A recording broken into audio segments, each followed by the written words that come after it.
Stereotypes are not okay. Unless you're talking about dumb jocks. Bunch of jerks.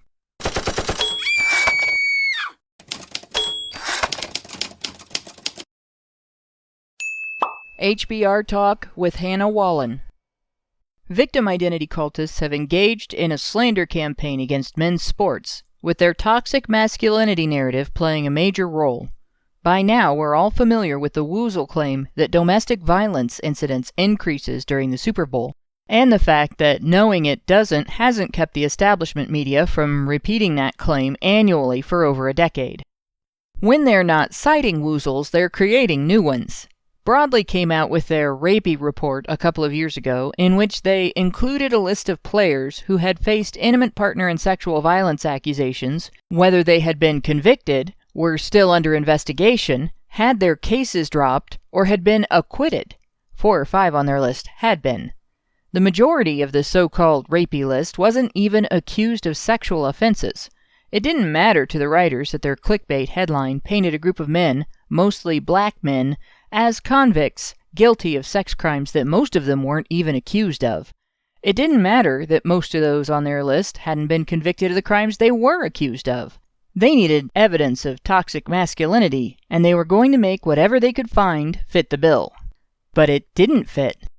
These things aren't evidence of toxic masculinity, but an aspect of toxic femininity. The use of women's tears, or even the hint of women's tears, as a weapon in a gynocentric attack on men's independence from female influence. Men's sports are not a target because of what they are, but because of what they're not. They're not about women, not subject to women's approval, not designed for women's benefit, and not under women's control.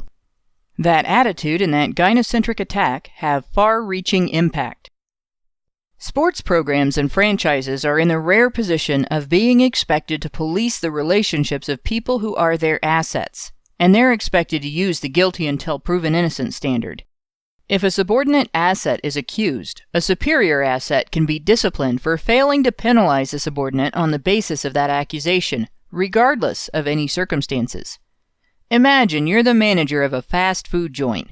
One of the shift leaders has been privately accused of a crime, allegedly committed somewhere else, that didn't involve the workplace in any way.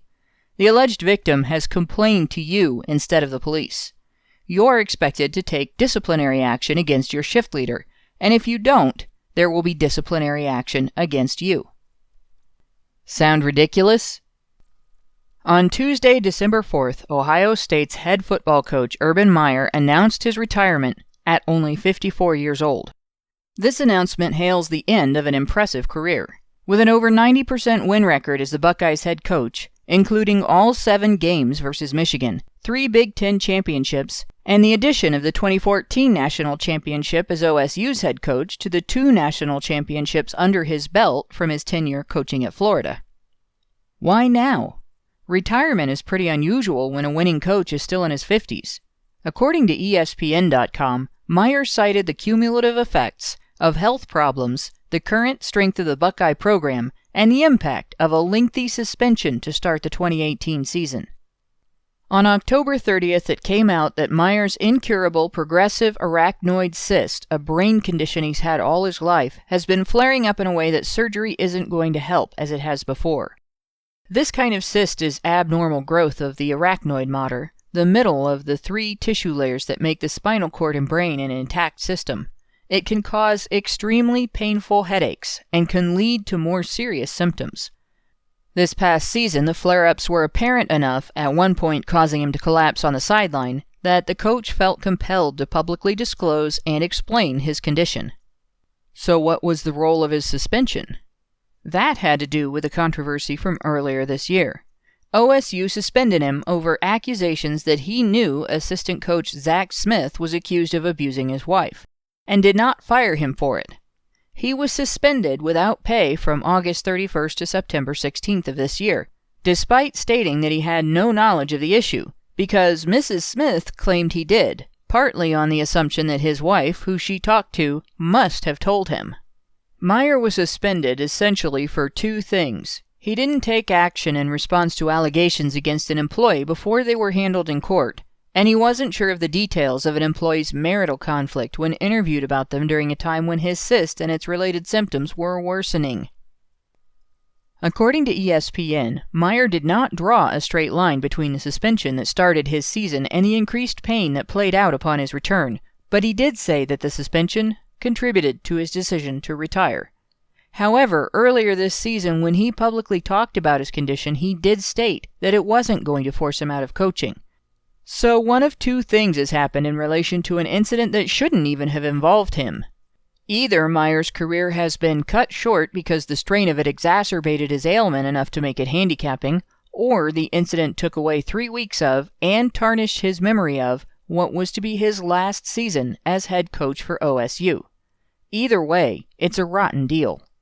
Then there is former 49ers linebacker Reuben Foster, whose career has also been severely disrupted and may end because of domestic violence accusations.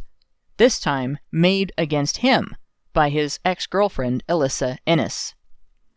Ennis first accused Foster earlier this year, claiming he broke her phone and assaulted and injured her. She later admitted to prosecutors that she had lied out of anger because he said he wanted to break up with her.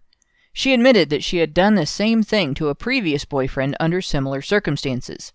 She admitted to having stalked Foster and having stolen cash, personal property, and personally identifying financial information from him in an attempt to ruin his career and execute what she called a money scheme. She further admitted that injuries she cited as evidence of his abuse were actually sustained in a road rage fight she had with another woman, a short video from which had been posted online. Ennis claims she came clean about her lies because she felt that things had gone too far and she wanted to do the right thing. But take that with several grains of salt because she only changed her story after that video was brought to her attention.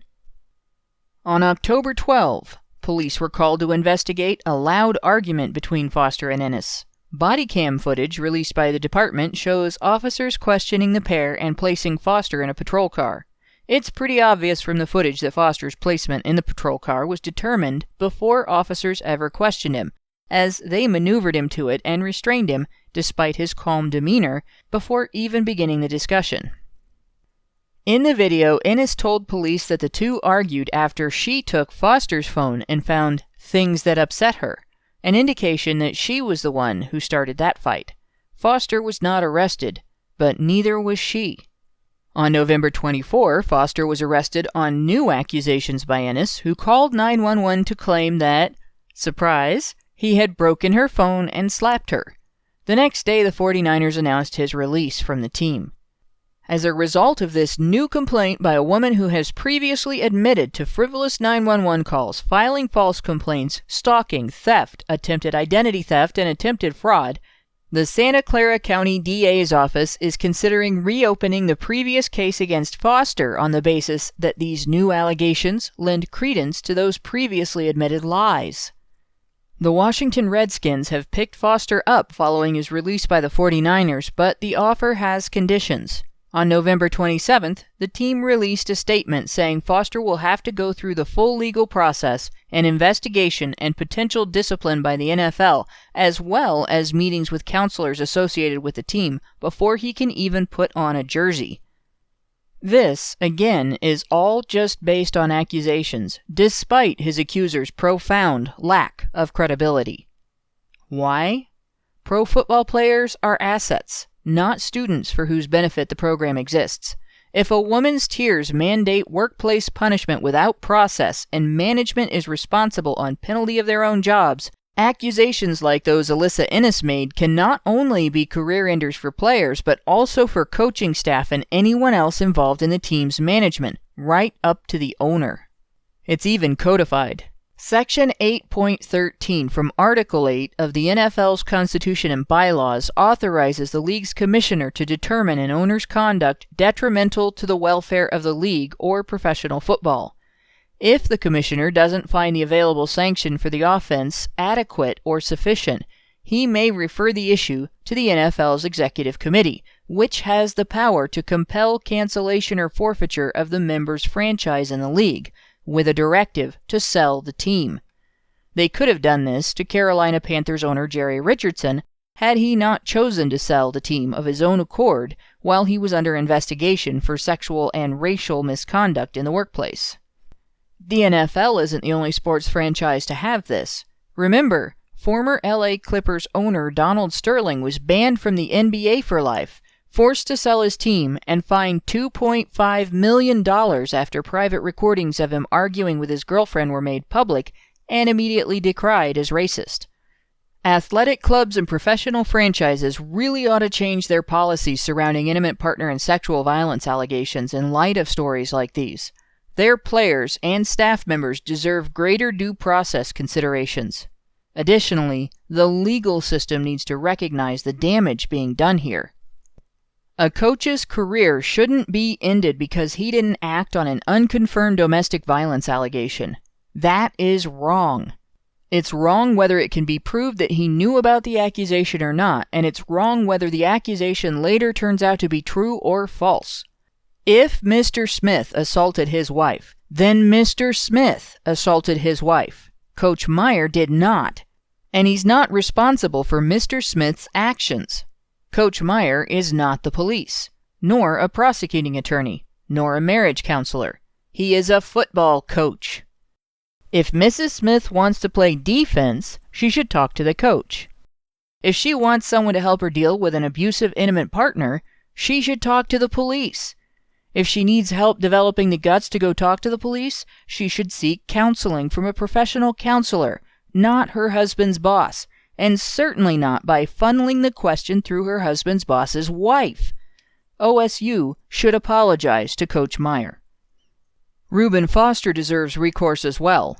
An athlete's career shouldn't be kept in limbo by unproven allegations, especially those from a source nobody can reasonably trust. Alyssa Ennis lied and committed serious crimes. She felt so entitled to Foster's affection and attention that she tried to use criminal acts of her own and manipulation of state power to punish him for considering leaving her. That's sociopathic. And yet, her next round of accusations are being treated as credibly as if she were an innocent kid.